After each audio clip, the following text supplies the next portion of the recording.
recevrez une puissance, le Saint-Esprit survenant sur vous, et vous serez mes témoins à Jérusalem, dans toute la Judée, dans la Samarie et jusqu'aux extrémités de la terre. Amen. Est-ce que vous connaissez notre devise de l'année? Est-ce qu'on pourrait le dire tous ensemble? Unis au Christ pour aimer et partager. Cette devise, elle nous porte depuis un moment. Et c'est vrai qu'on a beaucoup parlé, on a parlé de cette union au Christ. Ça a été l'objet de notre week-end spirituel, notre week-end d'église avec l'église Vivo. Magnifique temps de partage. Et puis ça a été aussi l'occasion de la semaine de prière. Et c'est vrai que dans cette unité au Christ, il y a deux choses qui découlent de cette unité. C'est l'amour et le partage. Et quoi de plus beau que de lier le partage avec la fête de Noël? Alors bien sûr, vous me direz, oui, mais Noël, c'est un autre moment de l'année, peut-être. Mais tous les chrétiens ont décidé de célébrer aujourd'hui, demain, ces jours, un temps particulier, un temps unique. Et j'aimerais vous rendre attentif à un point vraiment important. Aujourd'hui, quelles sont les occasions où un chrétien peut effectivement dire « ça, c'est ma fête ». Ça, c'est la fête de tous les chrétiens.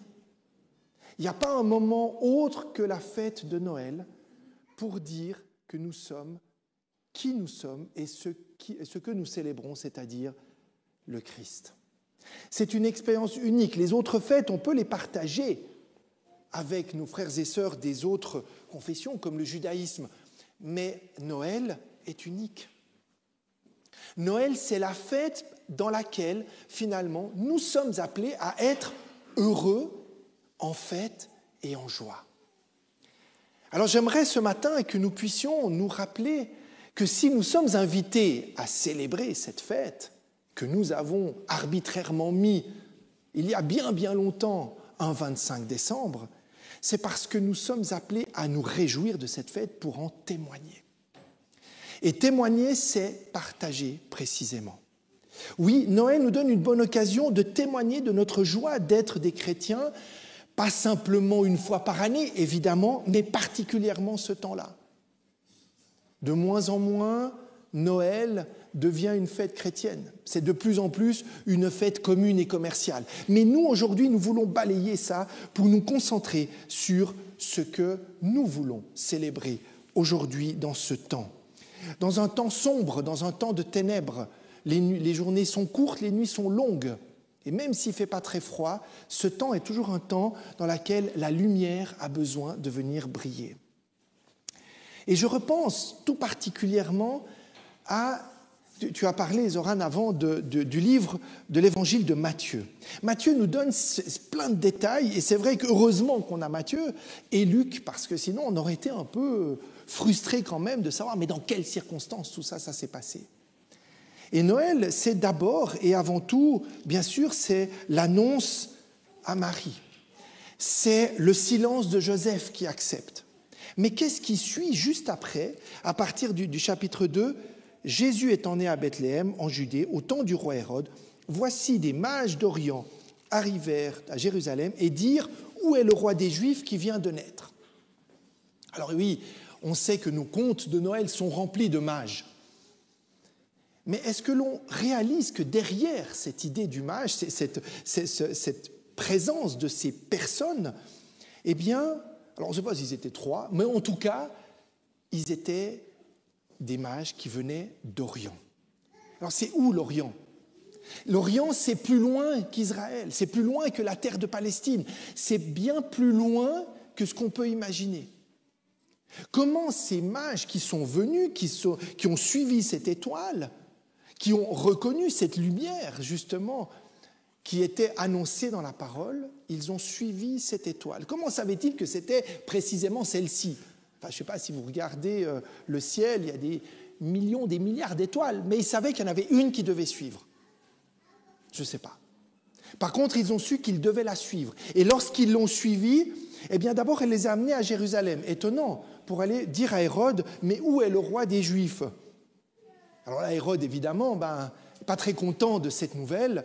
Lui, il va faire une autre démarche, sur laquelle on revient après. S'arrêtant à Jérusalem, qu'est-ce qu'ils font? Et alors Hérode fit appeler en secret les mages, s'enquit soigneusement auprès d'eux depuis combien de temps l'étoile brillait, puis il les envoya à Bethléem. Et en route, ils reprennent la suite de l'étoile. Et voici, verset 9, l'étoile qu'ils avaient vue en Orient allait devant eux jusqu'au moment où, arrivée au-dessus du lieu où était le petit enfant, elle s'arrête. C'est incroyable d'imaginer que cette étoile a été vraiment le guide, mais d'où savait-il qu'il devait suivre cette étoile? Qui leur avait parlé de ce roi des Juifs? Qui avait imaginé que, effectivement, il y avait une nécessité d'aller de suivre cette étoile, parce que cette étoile, elle annonçait la présence et la venue d'un roi. Alors oui, bien sûr qu'on pourra faire plein d'hypothèses là autour, mais j'ai quand même quelque part la conviction que ces mages, ces magiciens, ces païens qui, eux, sont des astrologues, et on sait très bien ce que la Bible et l'Ancien Testament dit de l'astrologie. Et pourtant, là, c'est un parfait exemple d'astrologie. On va suivre les astres, le langage des astres. Et ces hommes vont arriver exactement à l'endroit où ils devaient arriver.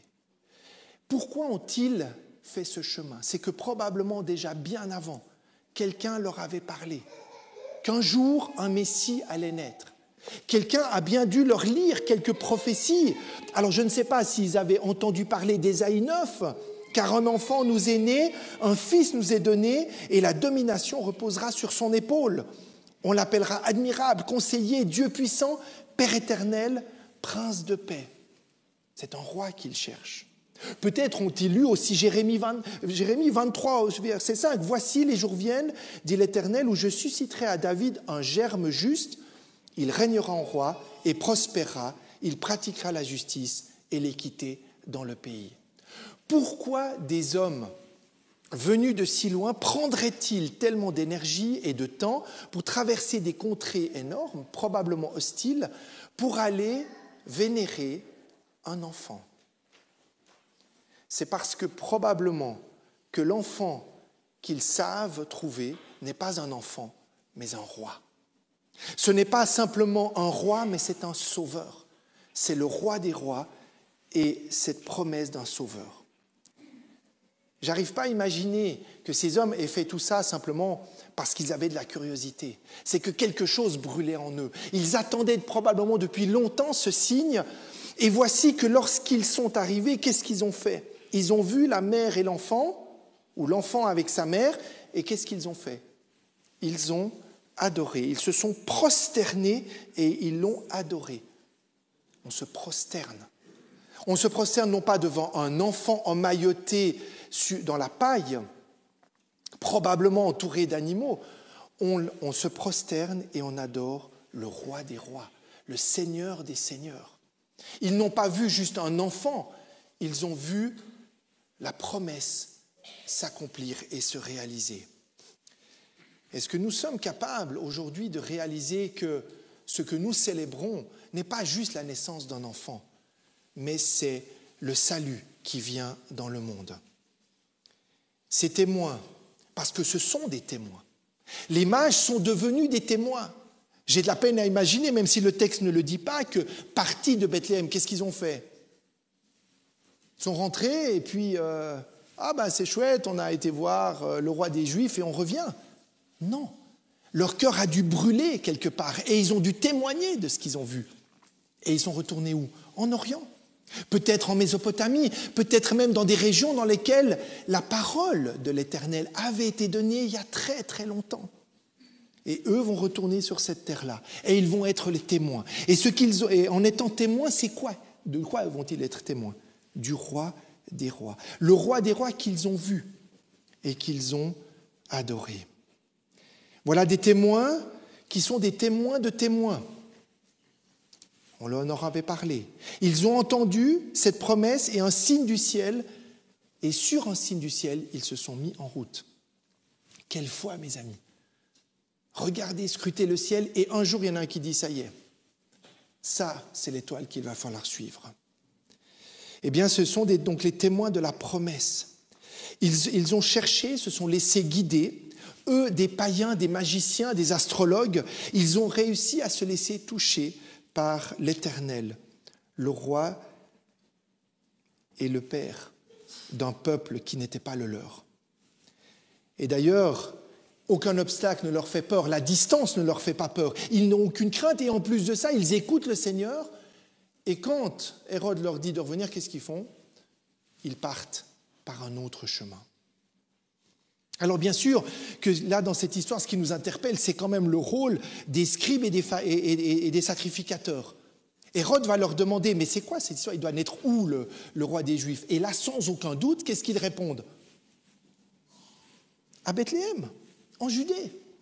Mais c'est évident, Hérode, quand tu nous poses la question, nous on sait. Mais est-ce qu'ils savaient? Mais qu'ont-ils fait de cette information-là?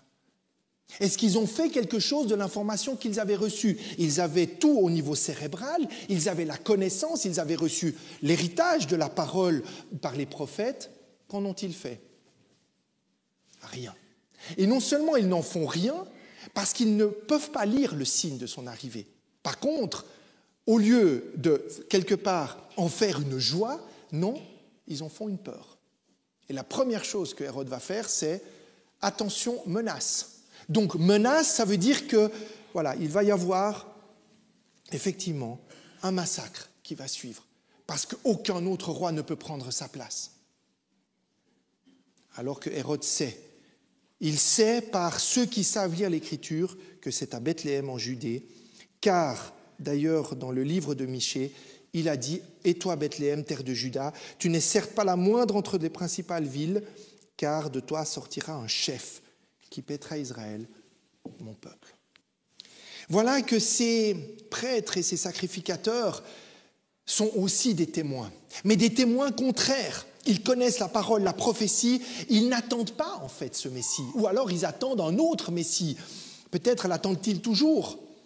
Au contraire, ils ont peur que ce Messie ne soit pas celui qu'ils attendent. Touché et converti par la tête, mais pas converti au cœur. Un troisième exemple de témoin, les bergers. Alors ceux-là, on les trouve dans le livre de Luc.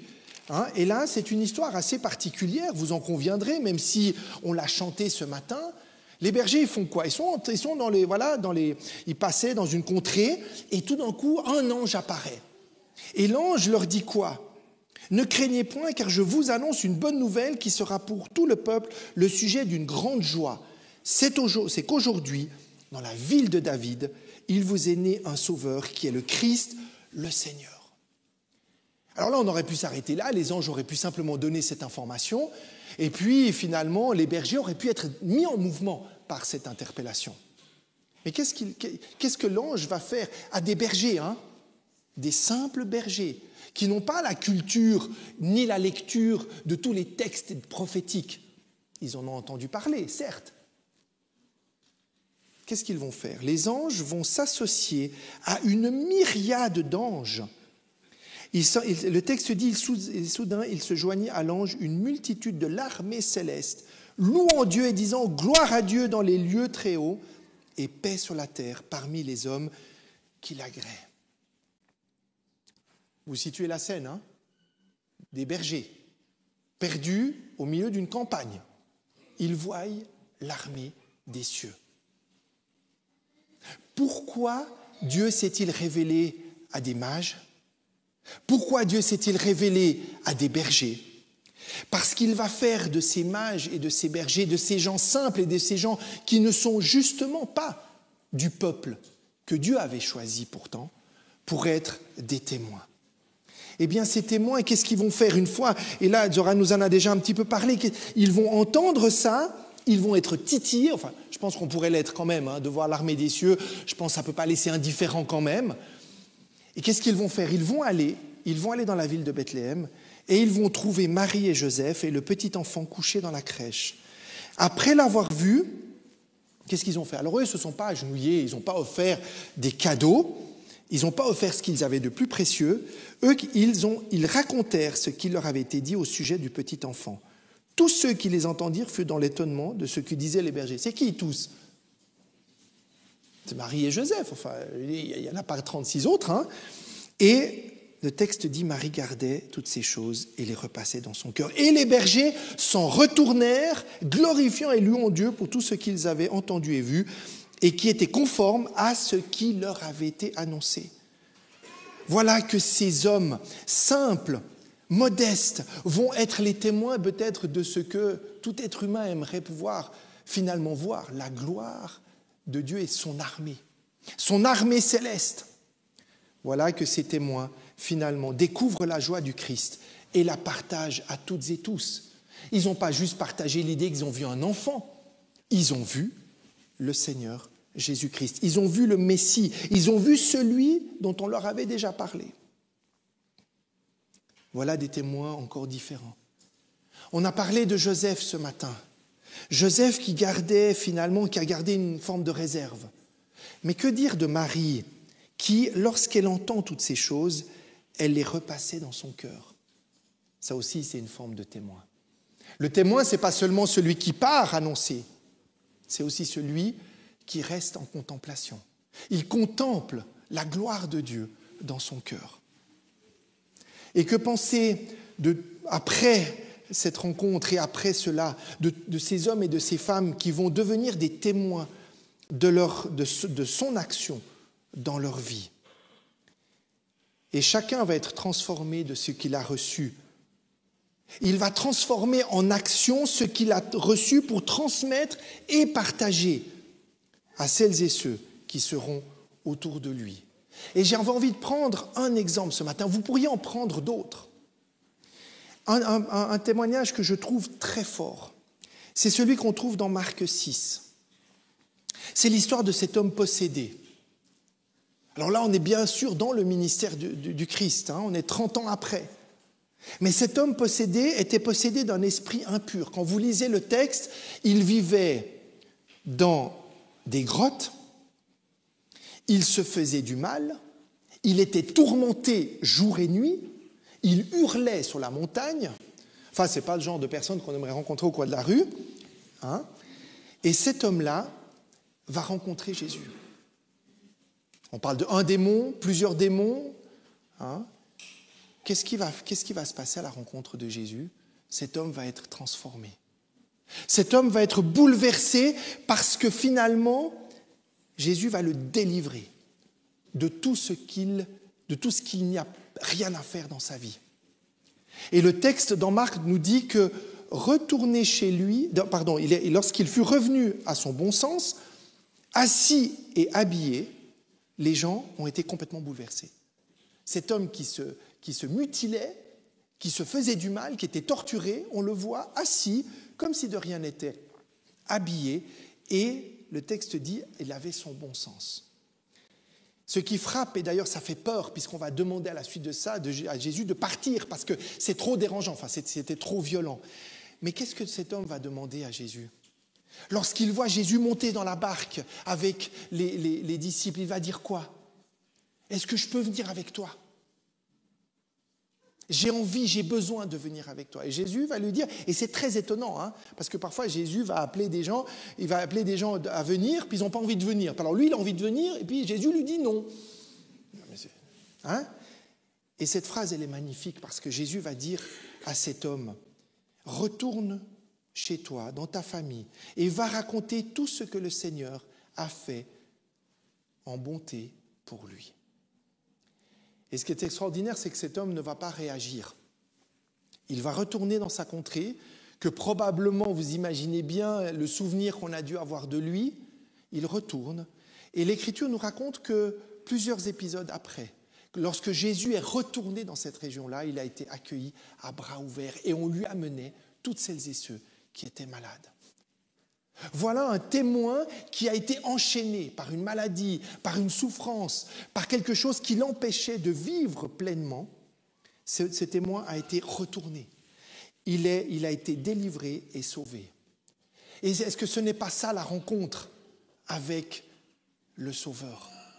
Cet enfant qui est là représente aussi tout le salut de cette délivrance qui amène aux nouveaux convertis, qui permet de passer d'une vie passée à une vie future. Et cette délivrance, elle s'appelle pardon, liberté et amour. Et ça, finalement, c'est le tout de Jésus. Alors vous me direz, il y a d'autres contre-exemples de témoins qui ont partagé. J'aimerais pas m'étendre là-dessus, mais Judas, ce n'est pas le meilleur des témoins, vous êtes d'accord? Et pourtant, Judas a été un fidèle, mais il avait une perception de Jésus et du Messie qui n'était pas celle qui devait être. Et je crois que personne n'a envie de ressembler à Judas, et surtout pas aujourd'hui. Parce que Judas, c'est celui qui veut rester dans sa logique et qui ne peut pas recevoir ce message du salut, cette manière de voir différemment. Après avoir vu des mages qui se sont laissés guider, des bergers qui se sont laissés émerveiller, Marie qui est restée en contemplation, après avoir vu cet homme, et il y en a eu plein d'autres d'hommes et de femmes qui ont été transformés et guéris, eh bien à la suite de ça, eh bien, les disciples apôtres vont prendre le témoin. Et les disciples vont faire des disciples qui vont faire des disciples qui vont faire des disciples. Et les disciples de ces disciples, c'est nous aujourd'hui, ici présents. Nous sommes les descendantes et les descendants de ces disciples-là. 11 hommes vont changer le monde. Allez, on va en rajouter un, Thomas. Et on va rajouter lequel, après? Matthias, pardon. Et lequel on va rajouter encore? Paul. Allez, 13 hommes qui vont changer le monde. Et nous sommes les descendants. Nous avons reçu en partage ce que d'autres ont partagé avant nous. Et c'est vrai que le mandat est donc aujourd'hui toujours encore de partager cette parole autour de nous. Nous sommes toujours appelés à être des témoins là où Dieu nous envoie. Et j'aimerais maintenant laisser la parole à un témoin beaucoup plus proche de nous qui nous revient d'une année missionnaire au Caire. Et j'aimerais lui laisser la parole. Arnaud, à toi.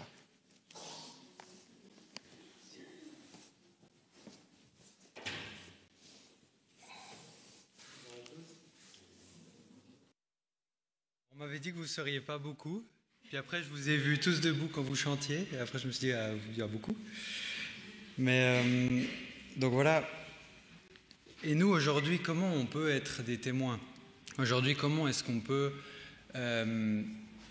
être comme ces rois mages qui sont rentrés chez eux, qui ont témoigné? On n'a pas forcément vu Jésus naître, mais à notre façon, on peut aussi être des témoins, être des lumières pour les gens qu'on va croiser. Il y a à peu près une année, j'étais ici et je vous parlais de mes premiers mois en Égypte, de ce premier petit semestre que j'avais passé. Je vous avais montré quelques photos, je ne sais pas si vous vous rappelez. Mais à ce moment-là, ce n'était pas forcément le meilleur moment. C'était pas forcément les mois qui avaient été les plus faciles. Entre la chaleur, la poussière, le bruit et puis la culture, c'était un choc, ça changeait beaucoup. Et puis, donc, je suis revenu à Noël et c'était à ce moment-là que je me suis dit, bon ben voilà, il faut retourner parce que je me suis engagé pour une année, donc on y retourne, je suis retourné là-bas. Et là, en quelques mots, donc ça a retourné, la situation s'est complètement retournée grâce à une chose, c'est que j'ai vraiment décidé de mettre Dieu au centre. J'ai vraiment décidé de remettre ma journée dans les mains de Dieu, du matin jusqu'au soir. Mais ça, je ne l'ai pas fait tout seul. Il y a eu beaucoup de gens qui m'ont accompagné dans ce processus, beaucoup de personnes qui sont venues pour m'encourager, pour me redonner l'envie de prier. Et c'est avec la prière chaque jour que petit à petit, la situation elle a changé. Et puis finalement, la poussière qui m'énervaient, qui me fatiguaient, le bruit, la chaleur. Finalement, j'ai commencé à les apprécier. Et d'ailleurs, il me manque un peu aujourd'hui. Et ça, c'est pas une situation qui a pu changer comme ça, parce que si on m'avait dit il y a une année, non, mais tu vas aimer finalement ce bruit, cette poussière, cette pollution, j'aurais pas cru si on me disait ça, parce que j'étais vraiment au plus bas. Et là, en revenant de ce semestre que j'ai pu passer, le deuxième semestre, j'ai vraiment ressenti une joie, une motivation qui était différente, que j'avais jamais ressentie avant. Et il y a eu plusieurs expériences où, dans ce processus que j'ai pu vivre avec Dieu, il y a eu plusieurs expériences où on a pu sortir de l'endroit où on était, de l'endroit où on vivait, de se confronter à l'extérieur avec les gens du quartier, les gens du centre-ville. Et plusieurs fois, mais vraiment plusieurs fois, on sortait et on priait et on disait, mais Seigneur, que tu puisses travailler à travers nous et travailler avec nous. Qu'on puisse être en même temps ceux que tu utilises et en même temps tes collègues.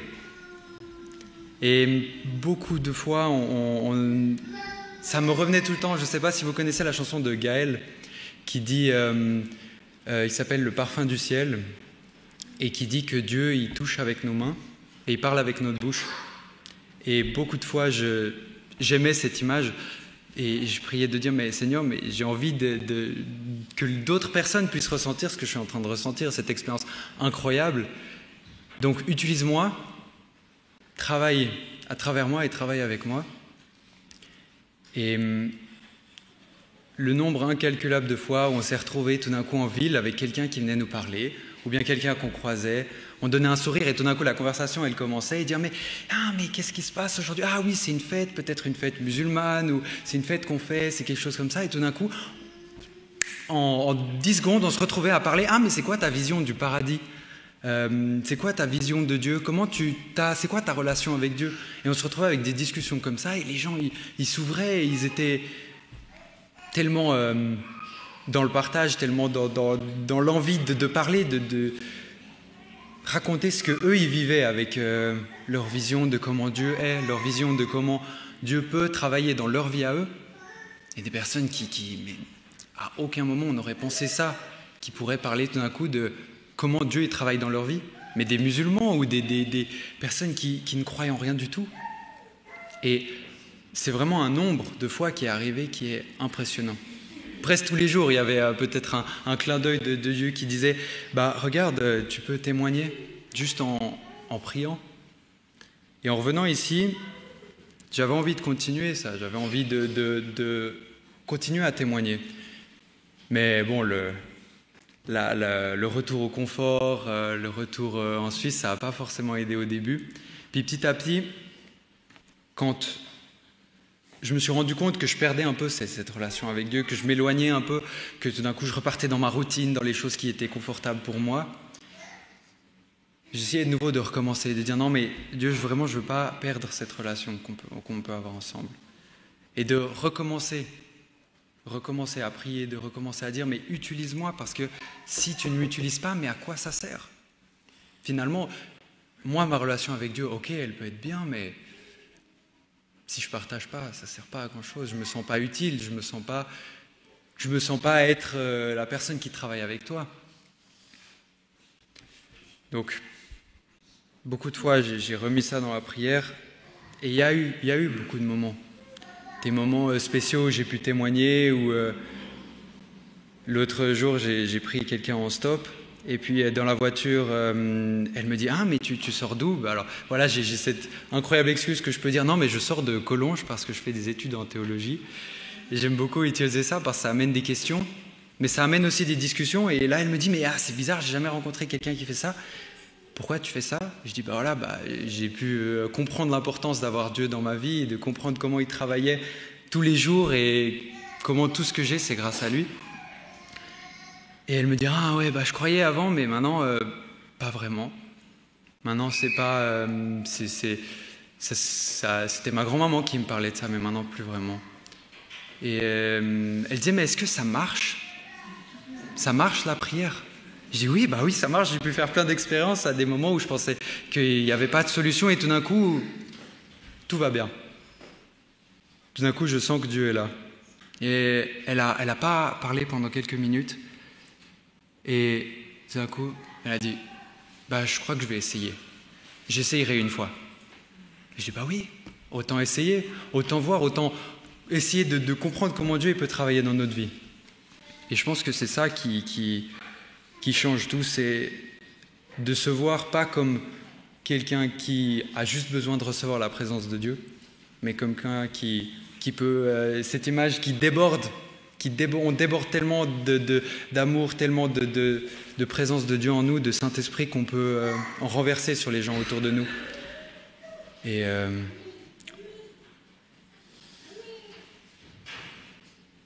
je pense que c'est la plus belle chose qui peut être faite, de vivre vivre avec la présence de Dieu et de recevoir par la suite le témoignage de quelqu'un qui peut venir nous dire qu'il a été touché par comment Dieu travaille dans notre vie.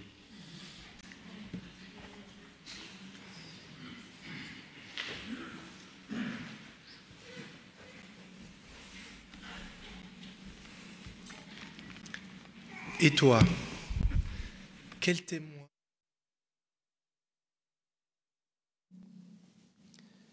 Merci Arnaud pour ce témoignage. Alors on n'a peut-être pas été au Caire, on n'ira peut-être pas un jour dans un endroit aussi particulier, mais tous les témoins du Christ, là où nous sommes, le sont suite à une véritable rencontre personnelle, une rencontre avec le Sauveur qui transforme. Moi, je veux croire, en suivant ce que tu as dit, Arnaud, que les mages, ils ont eu le cœur qui déborde. Les bergers, ils ont eu le cœur qui déborde. Marie, elle a eu le cœur qui déborde. Joseph a eu le cœur qui déborde. Et toutes celles et ceux qui ont rencontré le Christ ont eu le cœur qui déborde. D'ailleurs, ceux sur le chemin d'Emmaüs, n'ont-ils pas dit qu'il y avait quelque chose qui brûlait en eux lorsque Jésus leur parlait? Oui, mes amis, vivre en tout temps cette relation avec le Christ, être un témoin vivant de cette espérance qui est en Christ. Et je repensais à ce psaume 71 qui nous dit « Ô Dieu, tu m'as instruit dès ma jeunesse et jusqu'à présent j'annonce tes merveilles. Ne m'abandonne pas, ô Dieu, même dans la blanche vieillesse, afin que j'annonce ta force à la génération présente, ta puissance à la génération future. » Oui, frères et sœurs, ce matin, ce n'est pas un enfant emmailloté que nous adorons, ce n'est pas la crèche que nous adorons, ce n'est pas le sapin que nous adorons. Nous annonçons le roi des rois, le sauveur des sauveurs. Nous ne nous agenouillons pas devant un enfant, nous agenouillons devant le Fils de Dieu, celui par qui va venir notre délivrance. Cette puissance de Dieu, elle est venue en chair parmi les hommes. Cette puissance de Dieu en Jésus, à travers son ministère terrestre, s'est manifestée. C'est la puissance de la vie en Dieu, en Christ, à travers le mystère de la croix, qui nous a amenés de la mort à la vie. Et c'est en Christ, c'est dans cet enfant en devenir qu'est la promesse de la vie éternelle. Soyons donc, mes amis, comme les mages ce matin. Laissons-nous être en adoration. Laissons-nous émerveiller. Soyons des enfants ce matin. Non pas des adultes qui pensent, qui réfléchissent. On fait pas. Laissons-nous dans la joie. Et si nous ne le faisons pas, qui le fera? Qui va partager cette bonne nouvelle du Christ aujourd'hui si nous, en tant que témoins, nous ne le faisons pas? On ne peut plus mettre de crèche à l'extérieur, au nom de la laïcité. Par contre, notre témoignage, on peut le donner. Et nous sommes tous des témoins, là où nous sommes. Soyons dans cette joie et laissons-la déborder. Arrêtons de mettre des freins. C'est nous-mêmes qui nous faisons une autocensure au nom de ce qu'on peut dire ou pas. Que fait-on-nous? Noël, eh bien, annonçons Noël. Aujourd'hui, à Bethléem, un Sauveur nous est né, un Seigneur nous est donné. Gloire à Dieu dans les cieux très hauts et paix sur la terre parmi les hommes qu'il aime. Moi, j'ai envie d'être ce témoin aujourd'hui. J'ai envie d'être ce témoin de la joie et de l'espérance. Et toi ?